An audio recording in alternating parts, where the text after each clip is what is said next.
নমস্কার, নববার্তা বাংলা নিউজে সবাইকে স্বাগত জানাই। খবরের প্রথমেই দেখে নেব আজকের সংবাদ শিরোনাম। মমতার চ্যালেঞ্জ গ্রহণ করে রাজনীতিতে আসার পথে কার্তিক মহারাজ, বাংলা পাবে যোগী আদিত্যনাথ। সঞ্জয়ের লড়াইয়ে শিবসেনার এন্ট্রি, ঘুরে যাবে আরজিকর মামলার মোড়। তোলপাড় বাংলা, এত আস্পর্ধা, 0 পয়েন্টে এসে ভারতীয়দের দাঁ দিয়ে কোপালো বাংলাদেশিরা। ফিরল কি সবার চাকরি?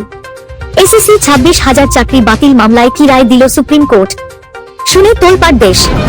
ছাত্রীকে টেনে হিঁচড়ে জঙ্গলে নিয়ে গেল 3 দুষ্কৃতী, আরামবাগে ঘটল তুলকালাম কাণ্ড। রিলস বানাতে ট্রেনের ছাদে উঠতেই বিদ্যুৎস্পৃষ্ট হয়ে বোমার মতো ফেটে গেল কিশোর। একটানা কেঁদেই চলেছে শিশু, ঘরে গিয়ে ভাড়াটিয়া দেখলেন মায়ের গলাকাটা দেহ। চাঞ্চল্য কোচবিহারে, শীতের মধ্যেই ফের বৃষ্টি। সরস্বতী পুজোয় দক্ষিণবঙ্গের কোন কোন জেলা ভিজবে? জানুন আবহাওয়ার খবর। সংবাদ শিরোনামগুলো শুনছিলেন, এবার জানাবো পুরো সংবাদ। প্রতিদিনের খবরের টাটকা আপডেট পাওয়ার জন্য আমাদের নববার্তা ইউটিউব চ্যানেলটিকে সাবস্ক্রাইব করুন। আসছি বিস্তারিত খবরে। কলকাতা হাইকোর্টের বিচারপতি অভিজিৎ গঙ্গোপাধ্যায়কে রাজনীতিতে আসার আহ্বান জানিয়ে মমতা বন্দ্যোপাধ্যায়ের কাছে ওয়াটারলু হয়েছে তমলুক। এবার কি রাজ্যের আরও এক আসনে একই পরিণতি হতে চলেছে তার? কারণ মুখ্যমন্ত্রীর চ্যালেঞ্জ গ্রহণ করে রাজনীতিতে আসার ইঙ্গিত শুদ্ধ পদ্মশ্রী সম্মান প্রাপ্ত সন্ন্যাসী স্বামী প্রদীপ্তানন্দ ওরফে কার্তিক মহারাজ। রবিবার এক সাক্ষাৎকারে তিনি স্পষ্ট করেছেন, পশ্চিমবঙ্গের সন্ন্যাসীদের রাজনীতিতে আসার সময় হয়েছে। তবে কি আসন্ন নির্বাচনে বিজেপির পতাকা হাতে ময়দানে দেখা যাবে তাকে? এ ব্যাপারে অবশ্য এখনই কিছু বলতে নারাজ তিনি। রবিবার কার্তিক মহারাজ বলেন, সন্ন্যাসীদের অনেকে পিছন থেকে রাজনীতি করছেন। রাজনীতি হলো সব থেকে বড় নীতি, কিন্তু এখন রাজনীতি নোংরা হয়ে গিয়েছে। একজন বলছেন আমরা 70%, বাকিদের কেটে ভাগীরথীতে ভাসিয়ে দেব। একজন বলছেন সংখ্যা বাড়াও। সনাতনীদের রক্ষা করার জন্য সন্ন্যাসীদের রাজনীতিতে আসার সময় হয়েছে। তবে যে দল দেশের সংবিধান রক্ষা করবে, সনাতনীদের পাশে দাঁড়াবে, আমি তাদের পাশে থাকব। কার্তিক মহারাজের কথায় স্পষ্ট, বিজেপির দিকেই ইঙ্গিত করছেন তিনি। এর আগে বিচারপতি অভিজিৎ গঙ্গোপাধ্যায়কেও একই রকম চ্যালেঞ্জ ছুড়েছিল তৃণমূল। লোকসভা নির্বাচনের আগে বিচারপতির পদে ইস্তফা দিয়ে বিজেপিতে যোগদান করেন অভিজিৎ গঙ্গোপাধ্যায়। তাকে তমলুক আসন থেকে প্রার্থী করেন শুভেন্দু অধিকারী। সেই আসনে দলের সোশ্যাল মিডিয়া সেলের প্রধান দেবাংশু ভট্টাচার্যকে প্রার্থী করে তৃণমূল। ভোটের ফল প্রকাশ হলে দেখা যায় অভিজিৎ বাবুর কাছে শোচনীয় পরাজয় হয়েছে তৃণমূল প্রার্থীর। ফের একবার কি তেমনই কোনো পরিণতি অপেক্ষা করে রয়েছে তৃণমূলের জন্য? 20 জানুয়ারি, এদিনই আরজিকর ধর্ষণ খুন কাণ্ডে সঞ্জয় রায়ের সাজা ঘোষণা করেছিল শিয়ালদহ আদালত। তার আমৃত্যু কারাদণ্ড এবং জরিমানার নির্দেশ দেন বিচারক অনির্বাণ দাস। এরপরেই সঞ্জয়ের ফাঁসি চেয়ে কলকাতা হাইকোর্টের দ্বারস্থ হয় রাজ্য সরকার এবং সিবিআই। এই পরিস্থিতিতে আরজিকর দোষীর আইনজীবী বদল হয়েছে। এরপরেই সামনে আসছে বড় খবর। সম্প্রতি জানা যায়, আরজিকর কাণ্ডের সঞ্জয়ের হয়ে এবার আইনজীবী যশ জালানকে লড়তে দেখা যেতে পারে। সম্প্রতি আরজিকর দোষীর আইনজীবী হিসেবে দায়িত্ব গ্রহণের পরেই একাধিক অভিযোগ আনেন যশ। দাবি করেন, আমার সামনেই সঞ্জয়কে সাদা কাগজে সই করতে বলে আমি বাধা দিই। সঞ্জয়কে বলি, আইনজীবীর সঙ্গে কথা না বলে কোনো সাদা কাগজে সই করবেন না। সঞ্জয় নিজের পক্ষে প্রাইভেট ডিফেন্স কাউন্সিলকে দাঁড় করাতে চায়, তবে তার ওপর চাপ দেওয়া হচ্ছে যাতে লিগ্যাল এইডের সাহায্য নেওয়া হয়। তার ওপর রাজ্য সরকার এবং জেল কর্তৃপক্ষ চাপ তৈরি করছে। অন্যদিকে আরজিকর ধর্ষণ খুন কাণ্ডে সঞ্জয়ের ফাঁসির আবেদন জানিয়ে রাজ্য ও সিবিআই এর মামলার আজ শুনানি ছিল হাইকোর্টে। সেই মামলায় রাজ্যের আবেদন আদৌ গ্রহণ করা হবে কিনা সেই নিয়ে আজ উচ্চ আদালতে শুনানি সম্পন্ন হয়। রায়দান স্থগিত রেখেছে বিচারপতি দেবাংশু বসাকের ডিভিশন বেঞ্চ। আবার নিজের রূপ ধরছে বাংলাদেশিরা। বাংলাদেশিদের হামলায় জখম 2 ভারতীয়। এই ঘটনাকে কেন্দ্র করে তীব্র উত্তেজনা ছড়িয়েছে ত্রিপুরার কৈলাসহরে। জানা গিয়েছে, 0 পয়েন্টে এসে ভারতীয়দের উপরে হামলা চালায় বাংলাদেশিরা। ভারত বাংলাদেশ আন্তর্জাতিক সীমান্তে তীব্র উত্তেজনা। জানা গিয়েছে, রবিবার ত্রিপুরার কৈলাসহরে 0 পয়েন্টে এসে ভারতীয়দের উপর হামলা চালায় বাংলাদেশিরা। ভারতীয় কৃষকদের ফসল কেটে নিয়ে যাচ্ছিল বাংলাদেশিরা। ভারতীয় কৃষকরা বাধা দিলে বাংলাদেশিরা ধারালো দাঁ দিয়ে কয়েকজনকে কোপায়। হামলায় রক্তাক্ত হন 2 ভারতীয় নাগরিক। তারা বর্তমানে হাসপাতালে চিকিৎসাধীন। আহত হয়েছেন আরো কয়েকজন। এসএসসির 26,000 চাকরি বাতিল মামলা আপাতত ঝুলেই রইল সুপ্রিম কোর্টে। সোমবার দুপুরে মামলাটি ওঠে প্রধান বিচারপতি সঞ্জীব খান্না এবং বিচারপতি সঞ্জয় কুমারের ডিভিশন বেঞ্চে। 2 ঘন্টা ধরে সেই শুনানি চললেও মিলল না উত্তর। 10 ফেব্রুয়ারি ফের মামলার শুনানি হবে সর্বোচ্চ আদালতে। সব মিলিয়ে অন্ধকারে 26,000 চাকরি প্রাপকের ভবিষ্যৎ। এদিন যোগ্য চাকরিহারাদের হয়ে আদালতে জোরালো সওয়াল করেন তাদের আইনজীবী বিকাশ রঞ্জন ভট্টাচার্য। বিকাশ বলেন, পরীক্ষায় না বসেই মিলেছে চাকরি। নিয়োগ দুর্নীতির স্পন্সর বলে রাজ্য সরকারকে কাঠগড়ায় তোলেন বিকাশবাবু। পাল্টে প্রধান বিচারপতির প্রশ্ন, আপনি বলতে চাইছেন পরীক্ষা না দিয়েই চাকরি পেয়েছে?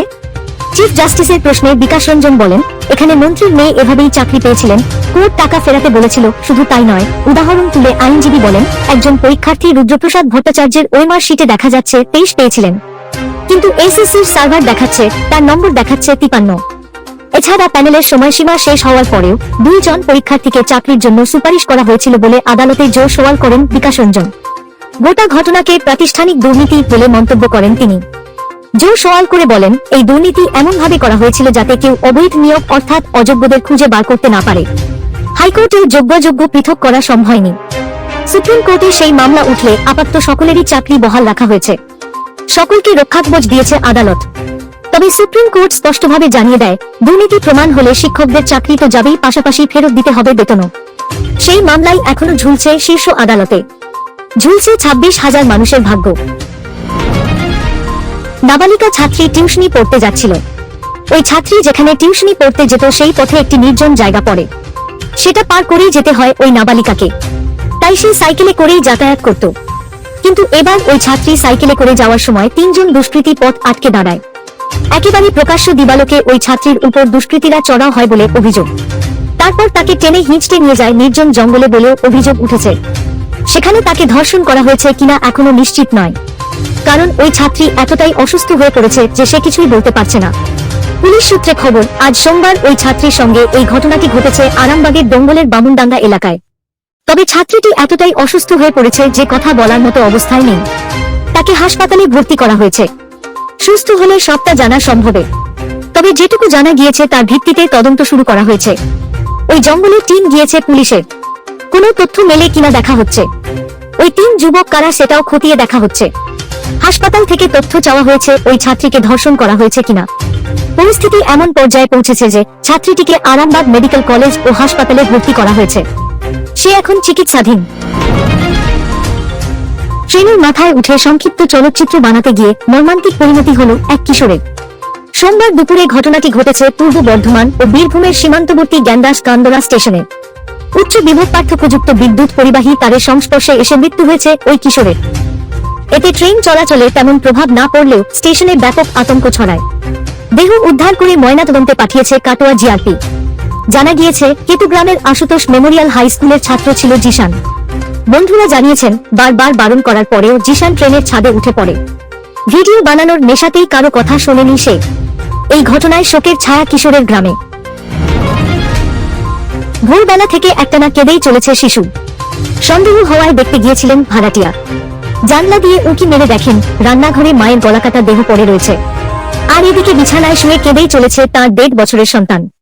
এই ঘটনায় চাঞ্চল্য ছড়ালো কোচবিহারের চকচকা গ্রামে। স্থানীয় সূত্রে খবর, মৃতার নাম অর্পিতা আর্য।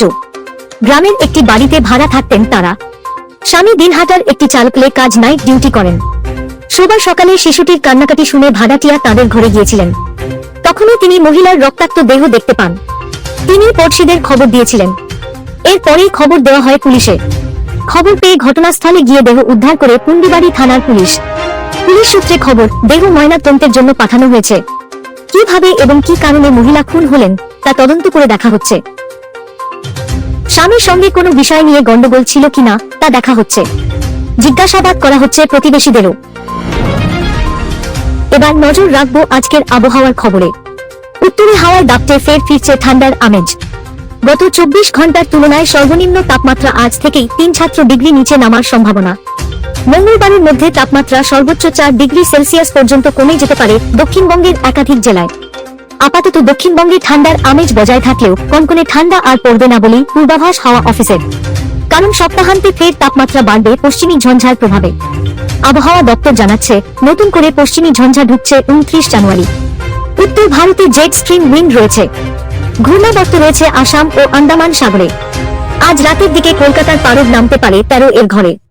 আগামী কয়েকদিন জমিয়ে ঠান্ডার আমেজ থাকবে দক্ষিণবঙ্গে। তবে শীত বিদায় সরস্বতী পুজোর পরই। আলিপুর আবহাওয়া দপ্তরের পূর্বাভাস, আগামী 7 দিন দক্ষিণবঙ্গে আবহাওয়া মূলত শুষ্ক থাকবে। কোথাও বৃষ্টির সম্ভাবনা সেভাবে নেই, অর্থাৎ সরস্বতী পুজোতে জমিয়ে ঘোরাঘুরি।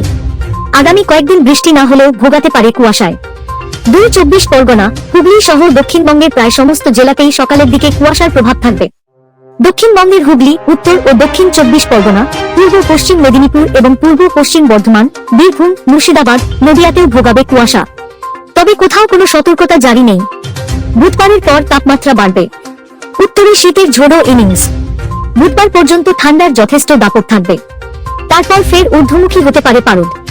এরই মাঝে মঙ্গলবারে বৃষ্টির সম্ভাবনা দার্জিলিং, কালিম্পং এ। তবে কোথাও ভারী বৃষ্টি হবে না, হালকা বৃষ্টির সম্ভাবনা। পশ্চিমী ঝঞ্ঝার প্রভাবে উইকেন্ডে আবহাওয়ার পরিবর্তন হতে পারে উত্তরবঙ্গে। পরবর্তী সংবাদ দেখার আমন্ত্রণ জানিয়ে এখনকার মতো শেষ করছি। নববার্তা বাংলা সংবাদ দেখতে এবং অথেন্টিক টাটকা খবরের জন্য চ্যানেলটিকে সাবস্ক্রাইব করে রাখুন। ধন্যবাদ সবাইকে।